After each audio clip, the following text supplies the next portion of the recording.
key aspect of the system is the ability to manage contact records for people that you're administering, if that's a word. The idea being that interacting with this data associated with people is going to be key to how you process records, process events and activities. Managing people is one of the key parts of any church management system. So in this video, I want to walk through how you interact with the list on the home when you go into the people view. So what I've done here is I've gone to view my people, and there are a bunch of options here, and I'm going to go through each one of them just to kind of make it hopefully easy to follow. Of course, the list comes up, and I have my critical information about the people I'm looking for or looking at. I got their first name, last name, and the groups that they belong to. Notice here that it will specify whether or not the person is a user of a group or whether they're a contact in the group. Remember, or maybe you don't remember, but in another video, we talked about how a user is a person who can actually interact with other people. They can, when posts are made, they get notified about them. They can make posts that other people in their group will see. And so user groups are assigned to people who have user accounts. They've logged in and they've created a password. Contact groups are people, again, think about attendance. You have a class and you have people that are in that class. And so contact groups are people that you would contact about different things. And so that's what you'll see in this specification here. Now, if I click this little magnifying glass, this will allow me to filter this list based upon the 3 criteria that are available to me. I can filter the list by the first name. Say I want to see all the Johns in the system, right? What if I want to see all the people with last name Smith in the system? I just type in the name.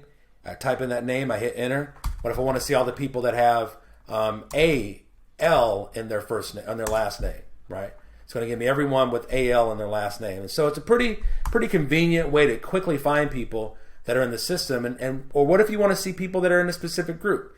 Say I want to see all the people that are in the Bonner group. Let's search for those people. These are those people, and say I want to see the people that are in the Bonner group that have an A-S in their last name or an A-L in their last name.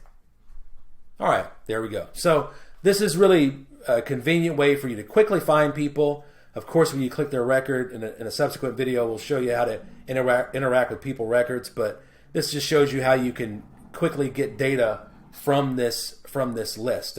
Another thing you can do is once you got information filtered, you can actually start doing some cool things from these top buttons. So the results are filtered, and I can export this group of people to a list. Say I want to create a list or an export of all the people that are in the small group Bonner. So I would click that group. I would click export contact list, and what this will do again is it will generate a CSV file with all the pertinent information about the people that are in that group. Note that the only people that can run these reports are administrators, people with the role that allows them to do that. No, not every person in the system or every regular user can do that. They can't do that, but administrators can. You can also generate a directory with the folks that are pulled back from that query. That directory can include the email address or phone number. You can also specify custom attributes that you want included in that directory. And then you can also indicate whether or not you want it to be landscaped or portrait.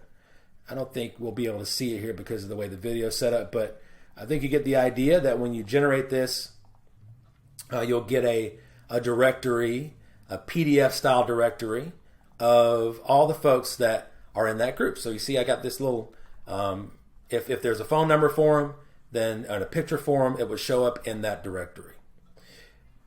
And I believe that's pretty much it on the directory view. You can also, when you filter the list, select some activities that can be performed with the people that come back. You can merge contact records, something we talk about in another video.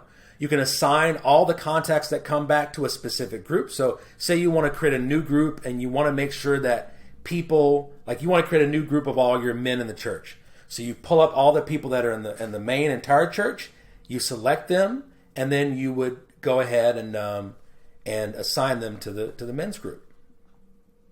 Of course, you can sort this in different ways, first name, last name. backwards and forwards. And so that's how you interact with the contact list. And in another video, we'll talk about actually how to interact with the records.